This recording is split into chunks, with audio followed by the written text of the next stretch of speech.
Today on Here for the Right Reasons, Wells Adams and Ben Higgins reveal their thoughts on new Bachelor Clayton. I have really enjoyed seeing how he's trying to make these decisions amongst the chaos. And I think for the rest of the season, I'll enjoy watching that. I just wouldn't want to be him. And Jesse Palmer talks returning as host and why the most surprising things about this Bachelor season are still to come. I know we always say it's the most dramatic season. Clayton's season's the most dramatic season ever. Because there's so many things that have never happened before. Plus, Janae stirs up the drama and Clayton takes back a rose. We've got that plus so much more on today's Here for the Right Reasons. Hey guys, Christina Garwalda here with Us Weekly executive producer Mandy DeCamp. Welcome to Here for the Right Reasons. Mandy, I'm so excited. We're going to recap The Bachelor together. Me too. It's been a while. I know. And there's a ton of stuff to get to. This episode was drama filled, lots to talk about, but we've actually had some big Bachelor interviews this past week. We did. We have. So we sat down with Ben Higgins and Wells Adams, honestly, two of my favorite Bachelor Nation guys. And they said that they're loving the season, but they wouldn't want to be Clayton. So take a look why. I think it's going to be a good season. And I say that because some of our favorite seasons of all times have been where The Bachelor is just getting drowned with drama and confusion and chaos. And we get to watch it. And we get to see it through our screens, and we don't have to be there, and we don't have to be the Bachelor during that time. And I think this is how that season's going to go. I hope it ends well for him. I don't know Clayton as a guy at all. I hope he's a good dude. We don't know anything about him as fans. I think that's pretty obvious at this point. I don't think anybody's questioning that. I think everybody's a little confused on that. But I have really enjoyed seeing how he's trying to make these decisions amongst the chaos. And I think for the rest of the season, I'll enjoy watching that. I just wouldn't want to be him. Listen, I know there's a lot of critiques of Clayton. And one, I would say it's not fair. And two, to Bachelor Nation, I would say it's misguided for this reason and this reason only. Yes, he's the lead of the show. But when you're the lead of the show, you're not the star of the show. It's all the women, and they're the stars of the show. And from what I've seen from the first two episodes, there seems to be a lot of stars on this show. And so I guarantee you this is going to be a very, very good season just because they seem to have a lot of fun contestants on the show. A lot of personality. Yes. Yeah. I mean, these two, they are both spot on. I think that Ben was correct in saying that we just don't know Clayton yet.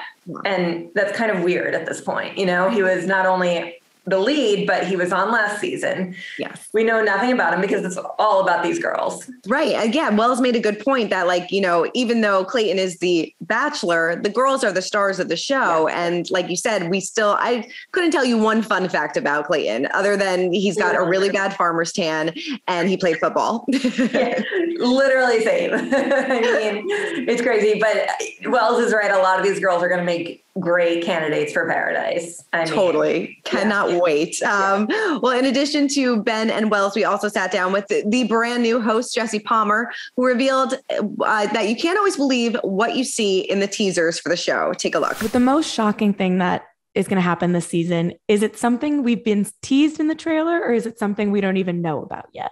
No, it's something we don't know about yet.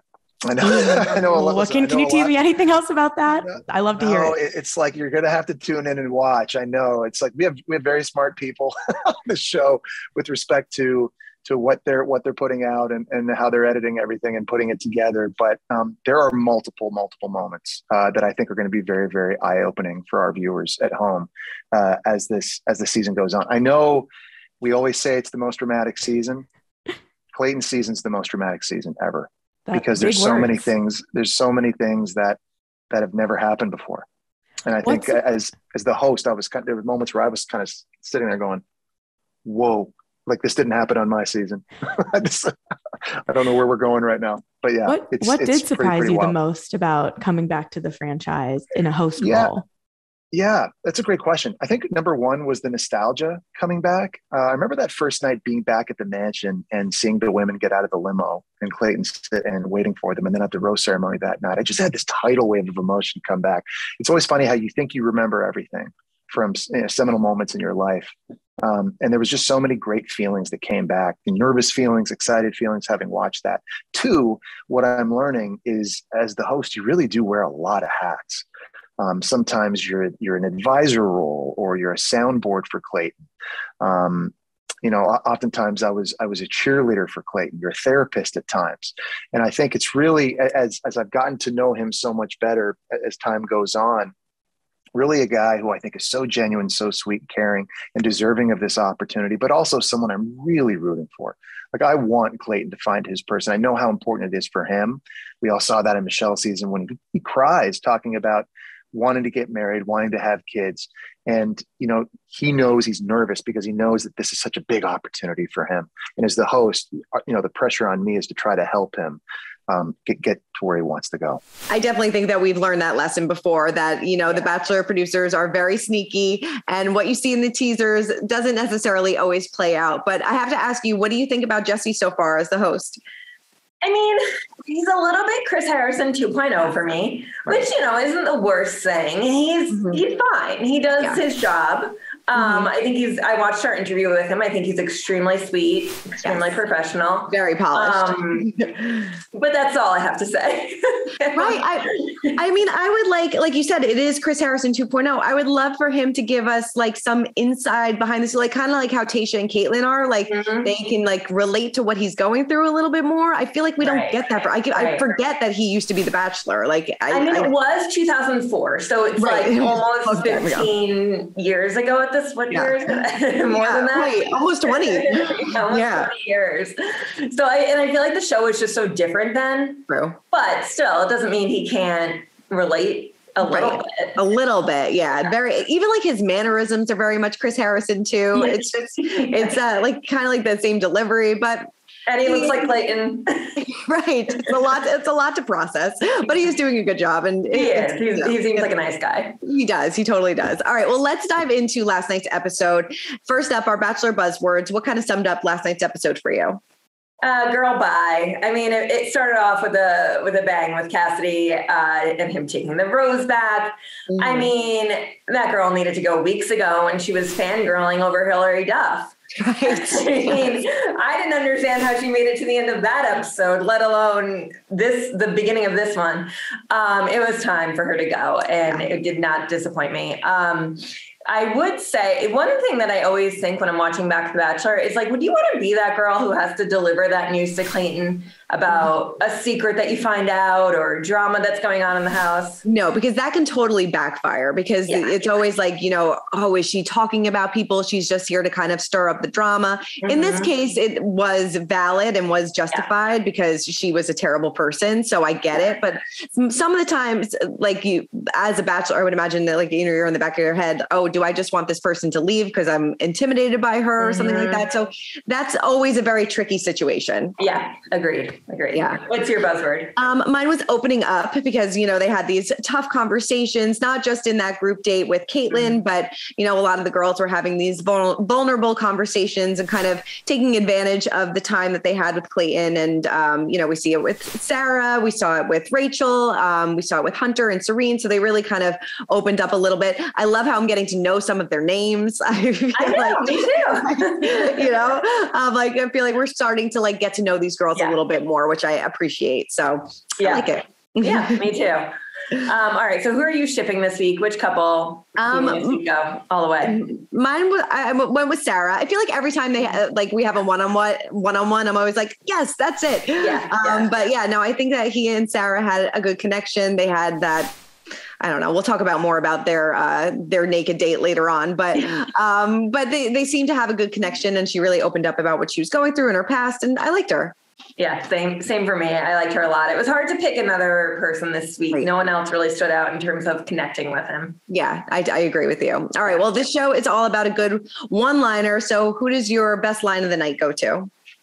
After Shanae put on her crying performance to him, which I bought into, I was like, yes, me too. Wow, those are real tears. And then her confessional interview where she was like, I was good. So she gets my one-liner because she got me. Seriously, give this girl an Oscar because performance of the night. Like, seriously, wow.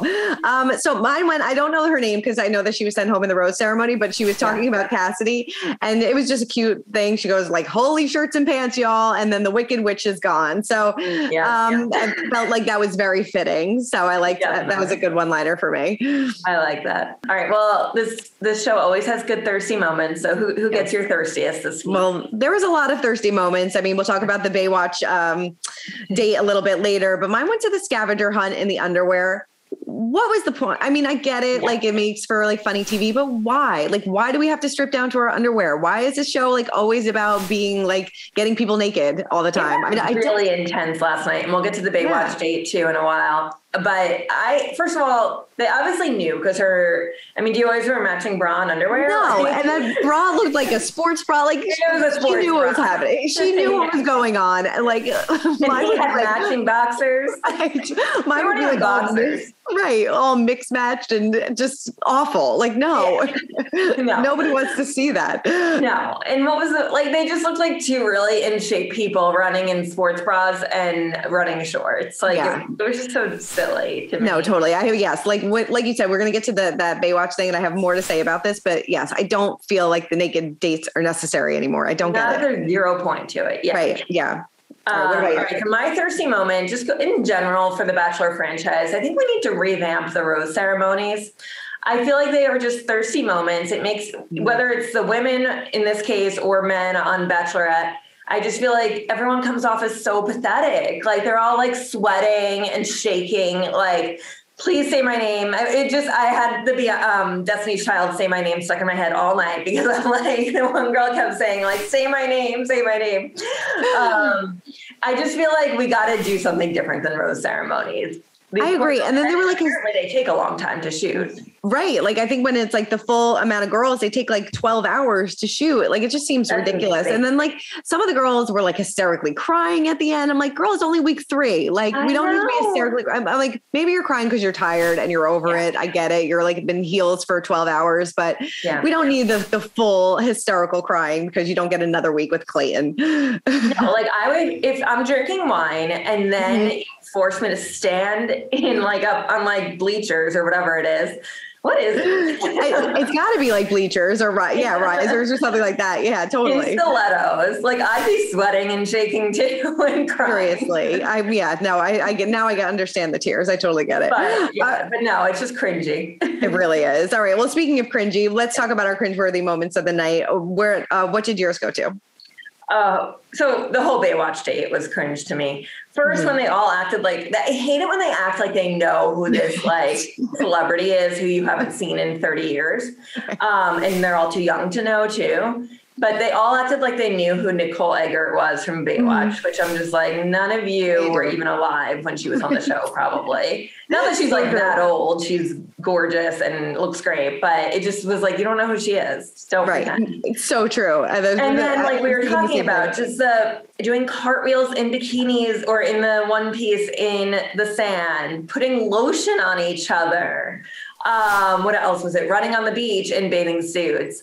It felt very like a dated beauty pageant to me. And I just felt like, okay, this was a pathetic concept for a date. Right. It also is like starting to bother me that they don't have representation of all body types on this show. Yeah. Because I mean, we're I can't even tell you how many seasons we're into this, 20 plus seasons. And every single girl has always been a size 0 to probably a size 4. And I don't think we've ever seen anybody represent what real women look like. I can't believe that we've been this far in the show and that they don't represent all body types. It literally crossed my mind too. And in my head, I'm thinking like a producer, like, well, we should come up with our own show. That's like, I mean, if I remember correctly, there was some show called Average Joe, but I don't know what the concept was. So I'd have to look it up, but I do want to see like, I don't want to call it Average Joe, but just like, normal people. Yes. Yeah.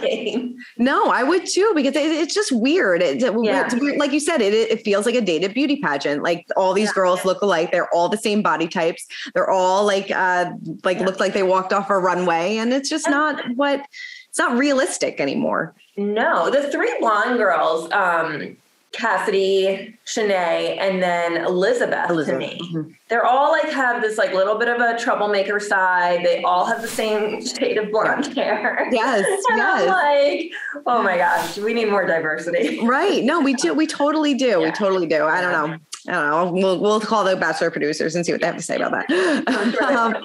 Yes. My cringeworthy, we have to talk a little bit more about Cassidy just quickly. I mean, she was just so confident going into that conversation. Like, I got this in the bag. Like, I am, so he would never take my rose back. Like, but little did you know, yes, he was. And it was just an uncomfortable conversation. No rules in Bachelor Nation. No. And, who would have thought that Shanae would have come out to be a worse person than Cassidy, but she did. I know. So, all right, on a positive note, who is your Us Weekly Rose going to this week? All right. So I have two. I wanted to get your thoughts on this. Yeah. I do feel bad for Elizabeth. I don't feel like she has done anything wrong so far. I just feel like Shanae has just picked her out of the crowd and was like, I feel intimidated by this girl. I'm jealous by this girl, and I'm going to do everything in my power to take her down. And I feel like Elizabeth is handling it as best as she possibly can. Yeah. I mean, she's trying not to take up all of her. She had to take up most of her time talking about it with Clayton, but and also it's bothering me that none of the girls have her back. Like when Clayton was there, why didn't they all just say Shanae is wrong? Like Elizabeth's not doing anything. That bothered me. Yeah, no, I agree with you. I have not seen Elizabeth do anything bad yet. Mm-hmm. And I don't know why Shanae had such a vendetta against her. Yeah. But hopefully it comes through in the next few weeks. Yeah, totally. And then really quickly, I like Gabby. I've liked her from the beginning. She gives me like Catherine Lowe vibes. I've said before. Yes. I literally thought it. She reminds me of her. Yes, totally. Yeah. And I really like her. I feel like she's going to go far. Yeah. No, that's so funny. I thought that last night. Mm-hmm. For me, I'm giving my rose to the pilot girl, Rachel. I think she's cute. I think that we still have more to see from her. And I feel like she's slightly more normal, or just more, I don't want to say average, but more like an everyday girl. I like her. I like her too. I feel like she's going to go far too. Yeah. We'll see. All right. So who do you want to see packing their bags, heading on home? For me, it was Clayton's leather jacket. I know that's mean of me. I'm sorry, but it just didn't make sense that he was wearing it inside the house when the girls are all wearing these tiny strapless dresses and he's sitting there in a winter jacket. Yes. I was like, what is he doing? First of all, I don't like leather jackets. It's just a thing, but that was weird to me. So that was so weird. So weird. Yeah. The wardrobe choices for Clayton so far have been a bit questionable. Weird. Not really feel big, like football player big. So it must be a little difficult to find. But that was a good one. Well, mine had to go to Shanae and the shrimp.